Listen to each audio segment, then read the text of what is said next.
India news network, सच यानी हम। उप मुख्यमंत्री डॉक्टर दिनेश शर्मा ने कहा कि प्रधानमंत्री नरेंद्र मोदी अलीगढ़ में जाट राजा महेंद्र प्रताप सिंह के नाम पर स्थापित होने वाले विश्वविद्यालय का शिलान्यास करेंगे। सरकार की इस पहल से लोग काफी उत्साहित हैं। उन्होंने कहा कि राजा महेंद्र प्रताप सिंह एक महान स्वतंत्रता सेनानी होने के साथ ही शिक्षा की अलग जगाने के लिए हमेशा कटिबद्ध रहे। उन्होंने अपनी जमीन तमाम शैक्षिक संस्थाओं की स्थापना के लिए दान में दी थी। देश की पहली तकनीकी संस्था उनके द्वारा दान में दी गई जमीन पर ही स्थापित हुई थी। अलीगढ़ विश्वविद्यालय के विस्तार के लिए भी उन्होंने अपनी जमीन लीज पर दी थी। अलीगढ़ में मुस्लिम विश्वविद्यालय के विस्तार के लिए 90 साल के लिए 2 रुपए लीज पर अपनी जमीन को शिक्षा के लिए दान कर देना, ये दर्शाता है कि जाट राजा महेंद्र प्रताप सिंह, मैं एक जाति के कारण जाट राजा नहीं कह रहा, ये उनके नाम के आगे संबोधन होता था, लेकिन खुद राजा महेंद्र प्रताप सिंह जी छुआछूत और जातिवाद के विरोधी थे। पत्रकारों से बात करते हुए उन्होंने कहा कि पिछली सरकारों के समय में यूपी की शिक्षा प्रणाली ध्वस्त हो गई थी। प्रदेश की शिक्षा व्यवस्था C ग्रेड में रखी जाती थी, पर पिछले 4.5 साल के अथक प्रयासों के बाद आज प्रदेश की शिक्षा व्यवस्था देश के लिए उदाहरण बन गई है।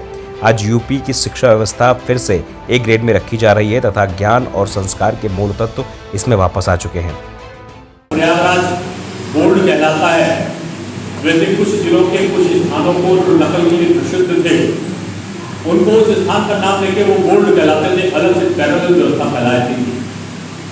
तमाम प्रदेशों से बसों में भरकर लोग आते थे और मिस्टर ए की जगह बैठकर मिस्टर बी परीक्षा दिया करते थे।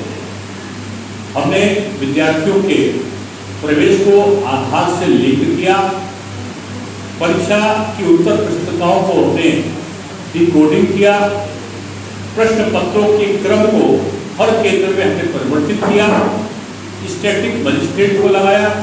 पूरे प्रदेश में 1,94,000 के आसपास हमने CCTV कैमरे लगाए। विपक्ष के नेताओं के दौरे को राजनीतिक पर्यटन बताते हुए उन्होंने कहा कि भगवान राम के अस्तित्व को नकारने तथा राम भक्तों व साधु संतों पर लाठियां चलवाने वालों को भी चुनाव के समय भगवान राम याद आ गए हैं। विपक्ष के इन दलों में कोई ऐसा नेता नहीं है जो चुनाव के पूर्व कभी भगवान राम के दर्शन के लिए गया हो। जनता सब जानती है और वे अपने इन हथकंडों से जनता को भ्रमित नहीं कर पाएंगे। उनमें भ्रम कैसे पैदा करें? अगर ये अपने बैनर पे करते हैं तो लोग उनसे विश्वास नहीं करेंगे। इसलिए विभिन्न रूपों को धारण करके अब किसान आंदोलन सिर माथे पर है, लेकिन राजनीतिक आकांक्षाएं कहां से आ गई?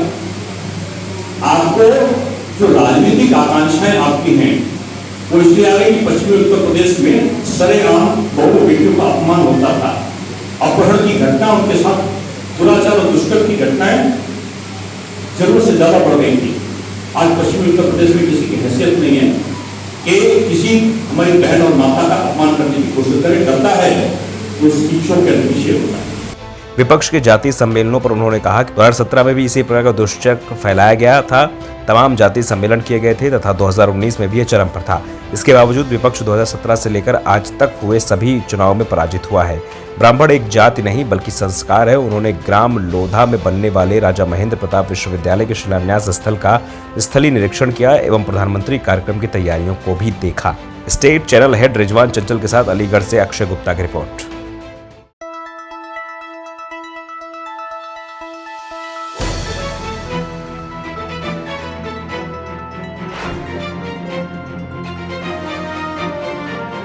इंडिया न्यूज नेटवर्क को सब्सक्राइब करें व बेल आइकॉन दबाएं ताकि आप रहें खबरों के करीब।